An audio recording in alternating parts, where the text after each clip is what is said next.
malam Ibu Sri Mulyani, saya Cheryl Tanzil. Oke. Ya. Apa panggilannya? Cheryl. Cheryl. Ya. Oke. Makasih waktunya Bu.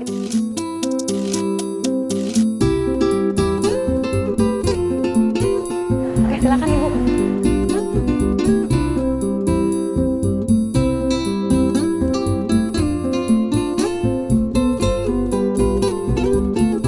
Ibu Sri Mulyani, terima kasih sudah hadir dalam program Bicara Data bersama Kata Data. Hari ini kita akan banyak menanyakan hal-hal sebenarnya yang sudah berkali-kali Ibu jelaskan, tapi kita hari ini mau menyederhanakan lagi supaya lebih jelas lagi.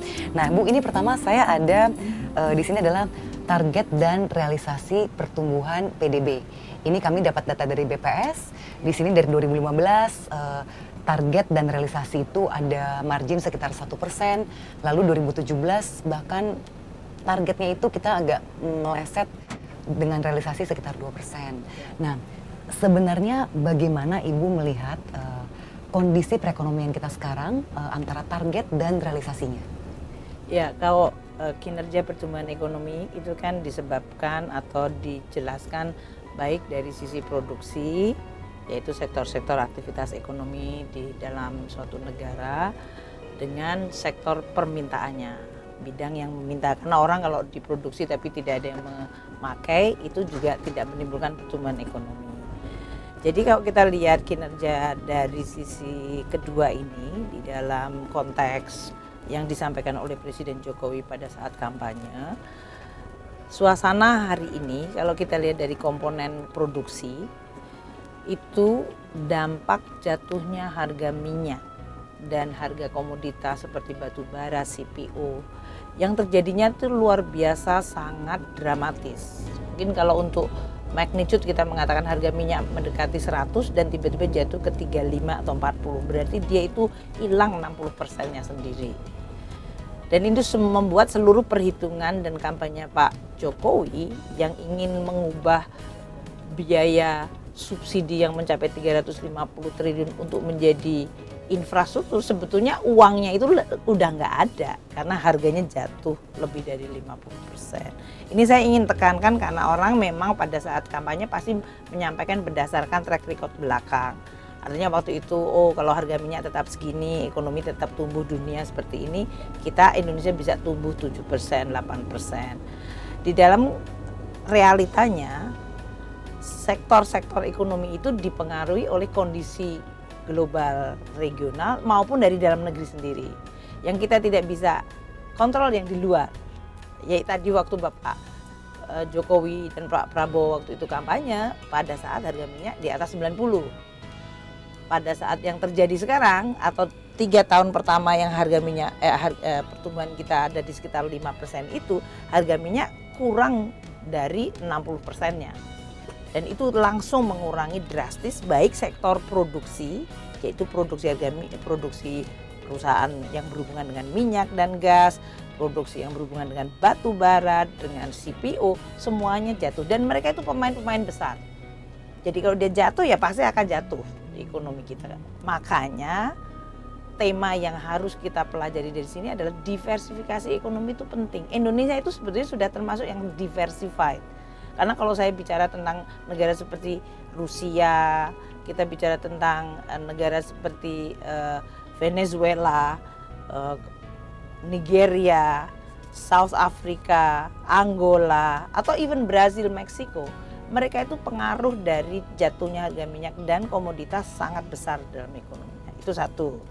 Yang kedua, di dalam negeri yang bisa kita kontrol, apakah, harusnya judgementnya, apakah pemerintah itu bisa mengontrol dalam negeri dan menggunakan policy dan instrumennya sedemikian sehingga bisa mengurangi dampak shock ini yang kemudian menyebabkan targetnya tidak tercapai atau meleset.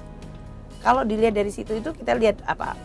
Instrumen makronya, neraca pembayaran, kebijakan moneter, instrumen fiskalnya APBN. APBN kita defisitnya hampir mentok di 3.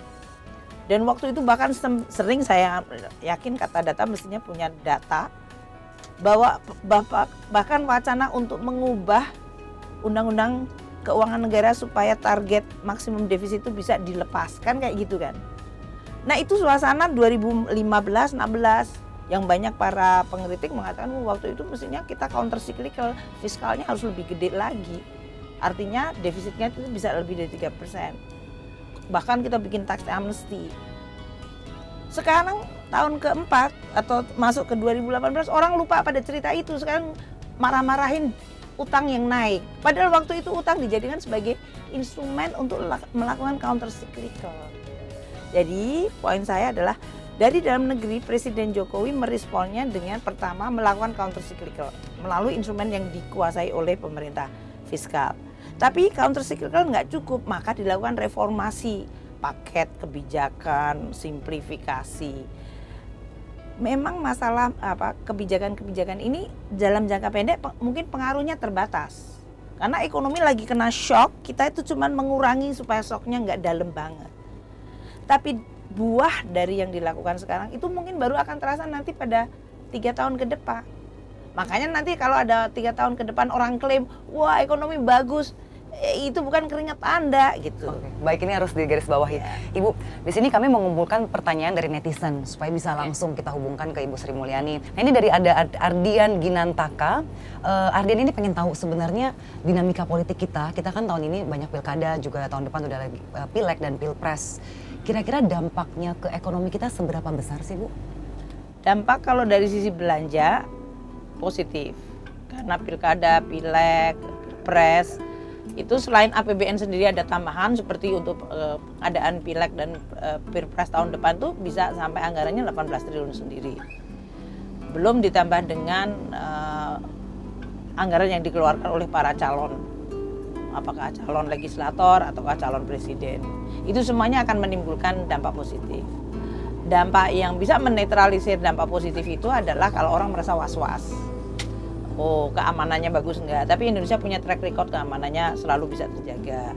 Apakah retorika dari kebijakan yang disampaikan itu positif atau negatif? Karena seperti yang terjadi di Amerika Serikat waktu pilpres, retorika kebijakannya menjadi sangat ekstrim, ekonominya bisa goyang. Atau seperti Merkel atau seperti Macron di Prancis. Jadi artinya dampak dari sisi arah dan retorika kebijakannya itu divisif atau enggak, membuat rakyat menjadi khawatir, ketenangan menjadi tidak terjadi, dan kepercayaan dari pelaku ekonomi. Seperti saya sampaikan tadi, ekonomi kita kalau kita bicara tentang growth, kita bicara tentang pelaku ekonomi yang melakukan aktivitas. Dan dari sisi permintaan yaitu masyarakat, investor, eksportir bisa kerja enggak? Kalau mereka kemudian merasa bahwa tahun politik itu menciptakan ketidakpastian, ya dia menjadi negatif faktor. Tapi saya lihat Indonesia semenjak tahun 2000 sebetulnya cukup berpengalaman. Walaupun retorikanya kemana-mana, dan kita belajarlah dari tahun 2000 apa yang bisa dijanjikan, apa yang tercapai, tahun 2004 apa yang dijanjikan, apa yang tercapai, 2010 sama seperti itu, 2009 dan sekarang 2014 dan sekarang 2019. Itu artinya moga-moga Indonesia juga belajar. Ini pertanyaan berikutnya, ini terkait dengan perbandingan utang dan PDB Indonesia, Bu. Kita tahu bahwa di awal tahun 2018 utang kita itu dibandingkan dengan PDB itu sudah mencapai 29%-an sekian. Dan ini di pertanyaan dari netizen lainnya, namanya Eko Yudianto. Nah, ini katanya banyak isu berkembang di masyarakat bahwa kenaikan tarif listrik, juga ada kenaikan jalan tol dan kenaikan pajak. Ini terkait dengan upaya pemerintah memperoleh dana untuk membayar utang. Apakah memang ada korelasinya? Silakan Ibu dijawab. Pertama ya, kenaikan harga listrik itu hubungannya tentu dengan PLN yang harus membangun listrik di seluruh pelosok Indonesia. Tadi saya yang nanya si Yudi ya pasti ya. Mungkin Eko Yudianto. Eko barangkali sudah menikmati listrik banyak. Kalau kita bicara tentang Papua, elektrifikasi di Indonesia belum 100%. Masih banyak di pelosok kita yang belum. Tapi PLN sebagai entitas, dia untuk bisa investasi dan ekspansi, dia membutuhkan capital. Dan itu yang dilakukan dari salah satu capital adalah dari surplus penerimaannya dia. Meskipun pemerintah juga melakukan injeksi dalam bentuk subsidi, tapi sebagai perusahaan PLN harus sehat. Jadi supaya bisa mendudukkan, selain listrik apa tadi kita bayar pajak, jalan tol. Loh, kalau jalan tol si Eko malah membingungkan pertanyaan. Jalan tol itu dibangun supaya masyarakat ekonominya menjadi baik, produktivitas meningkat. Jalan tol itu dibangun sebagian sangat besar adalah oleh perusahaan BUMN dan swasta. Jadi kalau mereka membangun jalan tol, mereka mendapatkan modal baik dari pemerintah injeksi maupun si swastanya membawa modal dari luar, mestinya kita malah untung gitu loh. Jadi saya bingung logikanya. Jelas itu mungkin perlu untuk diperbaiki. Tapi jalan tol itu dibangun sebagian besar adalah KPBU atau swasta. Jadi nggak ada hubungan sama utang pemerintah. Yang ketiga pajak. Lah Eko Yudi ini saya nggak tahu usianya. Kita sudah ngomong tentang anak-anak belajar di Indonesia harus gratis. Tapi sekolah-sekolah baik sekolahannya, gurunya maupun fasilitas kan perlu didanai. Kita melihat di Indonesia masih ada orang 10 juta keluarga yang harus diberikan cash transfer dari pemerintah karena dia tidak bisa hidup bahkan dalam garis kemiskinan. Dan itu uangnya tidak berasal dari sumur di belakangnya Menteri Keuangan kita timba. Uangnya itu berasal dari masyarakat, yaitu dalam bentuk pajak. Kita mengumpulkan pajak dari orang yang memang mampu membayar pajak. Jadi kalau Eko ini adalah kelompok orang yang pendapatannya di bawah 52 juta, kamu nggak bayar pajak. Dan jangan merasa bahwa orang-orang yang nggak bayar pajak itu terus saya dipajakin. Anda nggak bayar pajak tapi Anda menikmati jalan raya, Anda menikmati sekolah, keamanan gitu. Tapi yang mereka pendapatannya lebih tinggi kita pajakin sesuai dengan income bracket mereka. Jadi pajak itu adalah untuk ngurusin republik kita sendiri. Dan kadang-kadang kalau pemerintah melihat bahwa di dalam APBN kita, tadi saya sampaikan yang awal jawaban pertama, waktu ekonomi kena shock, kita itu melindungi ekonomi dan masyarakat melalui counter cyclical, itu adalah dalam bentuk defisit. Defisit itu terjemahnya utang. Tapi utang itu tidak selamanya, makanya kalau saya sampaikan ke masyarakat, defisit kita makin kecil, sekarang sudah mendekati 2%, saya kepingin mendekati lagi di bawah 2%. Surplus, primary balance kita mau dibuat surplus, karena itu membuat APBN sehat. Tapi saya tidak mengatakan bahwa utang kita akan nol. Karena di seluruh dunia, bahkan Brunei yang tidak perlu ngutang pun dia ngutang karena dia ingin membangun sektor keuangannya. Jadi orang tuh mungkin dalam hal utang memang perlu untuk melihat dari berbagai segi. Kenapa waktu itu saya di Facebook membuat kalimat yang panjang, ada yang bilang ini terlalu teknis, saya nggak ngerti, tapi diceritain lagi orang tetap nggak mau dengar, dia tanya lagi seolah-olah saya belum, bahkan ada yang meminta saya debat gitu. Poin saya adalah sekarang dalam suasana politik ada yang mempolitisir itu. Dan kalau sudah dipolitisir dianggap utang itu stigma.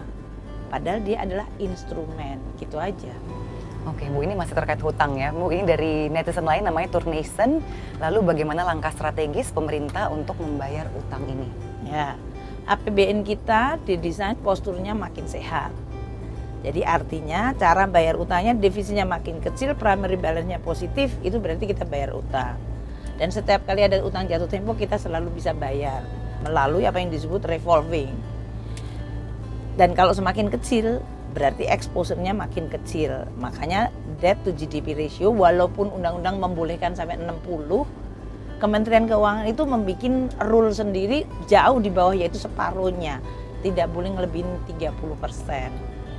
Kedua, kita harus ngumpulin pajak, bener, tapi tidak untuk bayar utang saja, tapi untuk menyelesaikan, untuk membuat ekonomi kita makin baik fasilitasnya, sehingga ekonomi makin maju, GDP-nya makin gede, utangnya relatif makin kecil. Kita bisa ngumpulin pajak untuk bayar utang juga. Ketiga, ya kita awasi belanja negara. Kalau kita membelanjakan 2.200 triliun, tapi dia tidak menjadi apa-apa, apakah itu sekolah, kesehatan, apakah itu infrastruktur, apakah itu untuk kemiskinan, kita harus sebagai netizen, saya kepengen, ya netizen itu mari sama-sama saya kita melototin 2.200 itu, kita cari itu di mana dia. Katanya kan mereka well connected. Jadi kita bisa tahu dan kemudian kita bisa mengatakan, oh iya, uang 1 rupiah ini bisa membuat orang menjadi produktif, menjadi tidak miskin, anaknya menjadi sekolah, anaknya menjadi sehat, tenaga kerja bisa mendapatkan vokasi. Ini orang-orang yang kemudian akan menjadi bisa mengurus dirinya sendiri dan bisa berkontribusi pada ekonomi. Oke nih Bu, ini sebenarnya berita bagus karena Fitch Ratings ini menaikkan peringkat utang jangka panjang Ya untuk Indonesia. nambah itu aja ya. Jadi ya kalau orang pada bingung dan mempermasalahkan utang, tapi di sisi lain rating kita makin membaik gitu loh. Tapi itu just sedikit aja proof, sedikit aja bukti bahwa di Indonesia utang itu merupakan komoditas politik, bukan instrumen ekonomi. Itu aja. Oke. Kita sekarang punya rating triple B ya Bu ya. Ini yang terbaik sepanjang Indonesia secara perekonomian kita. Nah ini ada yang menanyakan bagaimana tingginya peringkat kredit Indonesia ini terhadap bagaimana kita memanfaatkan momentum bagus ini ke dalam pembiayaan dan juga investasi dalam negeri kita. Ya. Pertama kalau rating kita makin bagus, biasanya saya langsung dapat WhatsApp dari para swasta maupun BUMN. Ibu terima kasih karena mereka sekarang mengissue utang langsung bunganya lebih rendah, harganya lebih bagus. Itu adalah suatu positif. Mereka itu nggak ikut dalam netizen, tapi mereka real, they are talking about real money dalam hal ini. Yang kedua, bagaimana menggunakan momentum. Lah kalau saya mau mumpung ratingnya bagus, defisitnya digede-gedein. Buktinya malah defisitnya saya turunin. Karena apa? Saya tahu bahwa fiskal APBN itu harus dibuat sehat. Karena ekonomi tidak selalu dalam kondisi mulus. Kayak sekarang terjadi shock. Harga minyak yang tadinya 30 sekarang jadi 70. Orang masih spekulasi apakah Donald Trump akan membatalkan perjanjian dengan Iran, dan itu pengaruhnya langsung di market. Harga minyak sudah di atas 70. Orang bicara tentang Korea Utara, Korea Selatan, tapi ternyata pimpinannya bisa ketemu. Arab Saudi yang biasanya baik sama Qatar tiba-tiba tidak ngomong. Banyak hal di dalam mengelola ekonomi Indonesia yang besar ini yang tidak selalu positif dan mulus. Maka APBN harus dibuat sehat. Maka dengan reputasi utang kita yang bagus, rating kita yang bagus, justru saya mau nunjukin APBN itu makin solid dan sehat. Nanti kalau kondisinya suasana ekonomi menjadi sulit, kita punya instrumen itu. Kita bisa melindungi rakyat, kita bisa melindungi ekonomi kita secara jauh lebih baik. Program tax amnesty ini terhadap perluasan data basis pajak Cukup baik, walaupun yang ikut hanya 1 juta, kurang dari 1.995 kalau tidak salah. Tapi basis dari data yang dideklarasikan memberikan kita semacam informasi tambahan. Kalau dia disebutnya adalah data deklarasi harta, itu adalah dalam bentuk katakanlah stok atau persediaan. Oh berarti dia punya dong kegiatan produksi yang dia nggak jelasin ke saya selama ini. Jadi itu yang makanya kalau kita lihat kinerja dari penerimaan pajak bulan Maret untuk individual dan April untuk korporasi, basis itu makin membesar. Mereka yang tadinya belum pernah bayar pajak dan baru ikut tax amnesty, sekarang mereka bayar pajak. Walaupun ternyata lucu juga, banyak orang Indonesia itu lucu. Dia pikir tax amnesty ikut terus habis itu dia nggak bayar pajak seumur hidup lagi gitu loh. ada yang berpikir seperti itu? Oh iya ada. Maka sekarang pajak mengirimkan banyak sekali surat cinta kepada para wajib pajak, SMS blast. Karena mereka itu kadang-kadang orang Indonesia mikir, boleh nggak saya bayar sekali untuk seumur hidup, saya nggak bayar lagi loh. Dunia itu tiap hari, tiap tahun kita bikin APBN. Nah itu, tapi basis kita sudah mulai baik.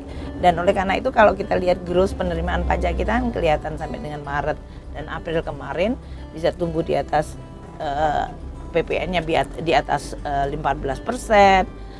Penerimaan pajak growth-nya di atas 11%, mendekati 12%. Bahkan waktu Februari Maret kemarin bisa mencapai 13%. Kalau untuk potensi rasio dan pertumbuhan penerimaan pajak ke depannya bagaimana Bu targetnya? Ya kita ingin dalam jangka menengah Indonesia mendekati yang disebut normal level, yaitu yang saya sebutkan di atas 15%. Jadi kita inginnya Indonesia mencapai 16% sampai 17% tax ratio kita. Yang sekarang kita dalam arti luas kita ingin mendekati 13% dalam jangka beberapa tahun ke depan. Ini Bu, satu lagi pertanyaan dari netizen ini nih Bu. Apa yang mendasari Anda mau kembali ke Indonesia dan menjadi menteri padahal sudah memiliki karir di level internasional dan punya pendapatan yang wow, yang sangat besar? Presidennya punya komitmen untuk memperbaiki Indonesia. Dan kita percaya bahwa Indonesia adalah sebagai negara yang deserve atau berhak untuk menjadi negara maju. Itu cukup besar sekali justifikasi untuk saya kembali.